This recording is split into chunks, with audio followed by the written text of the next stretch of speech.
شخص نے حضور کی بارگاہ میں عرض کیا، حضور کون سا اسلام بہتر ہے، یعنی اسلام کی کون سی صورت جو ہے وہ بہتر ہے؟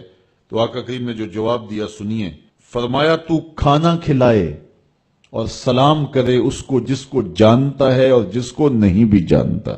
حضرت غوث اعظم رضی اللہ تعالی عنہ اسی حدیث کی تشریح میں کہتے ہیں، آدھا فقر بھوکوں کو کھانا کھلانا اور ننگوں کو لباس پہنانا ہے۔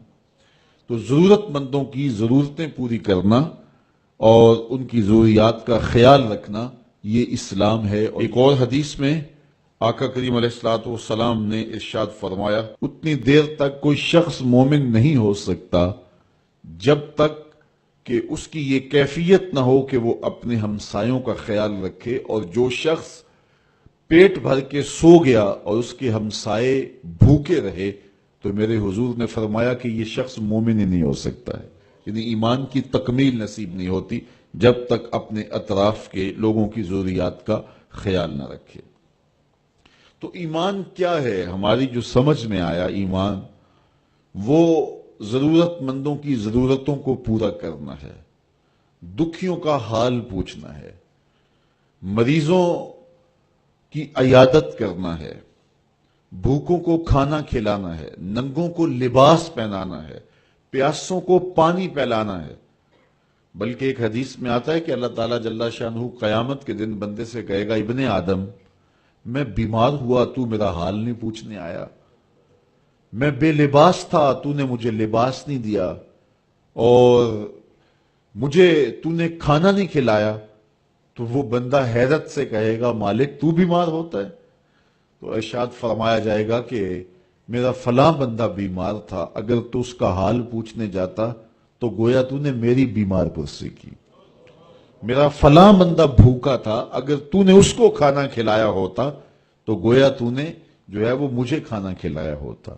میرا فلاں بندہ برہنہ تھا اور اس کے پاس لباس نہیں تھا، اور اگر اس کو تو نے لباس دے دیا ہوتا، اس کی ضرورت کو پورا کر دیا ہوتا تو گویا تو نے یہ خیر کا عمل میرے لیے کیا ہوتا تو تجھے اس کا اجر، اس کا صلہ دیا جاتا۔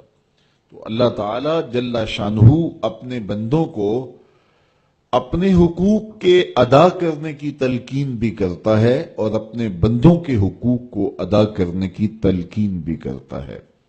نماز بھی پڑھی جائے لیکن ہمسایوں کا خیال بھی رکھا جائے۔ ایک بندہ نمازیں پڑھتا ہے لیکن ہمسائے بھوکے ہیں تو اس کی نماز کیسے قبول ہوگی؟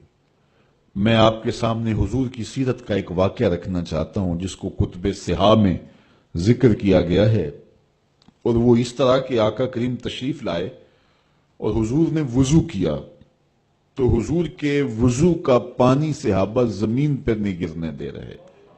وہ وضو کا پانی غسالہ اپنے ہاتھوں پہ لے کے اپنے چہروں پہ مل رہے ہیں، اور جس کو وہ پانی نہیں ملتا تو وہ ان گیلے ہاتھوں سے ہاتھ رگڑ کر کے اپنے چہرے پہ ملتا ہے۔ کائنات کے اندر یوں کسی نے محبت کی نہیں ہے جس طرح صحابہ نے میرے حضور سے کی ہے۔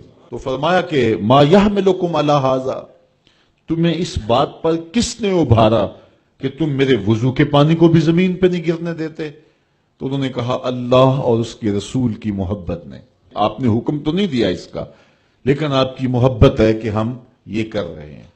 تو حضور علیہ السلام نے ان کی نفی نہیں کی، لیکن ساتھ فرمایا کہ تم میں سے اگر کوئی چاہتا ہے کہ اللہ رسول سے محبت کرے اور اللہ اور اس کا رسول پھر اس سے محبت کرے، وہ اپنے ہمسایوں کے ساتھ سلوک اچھا کرے۔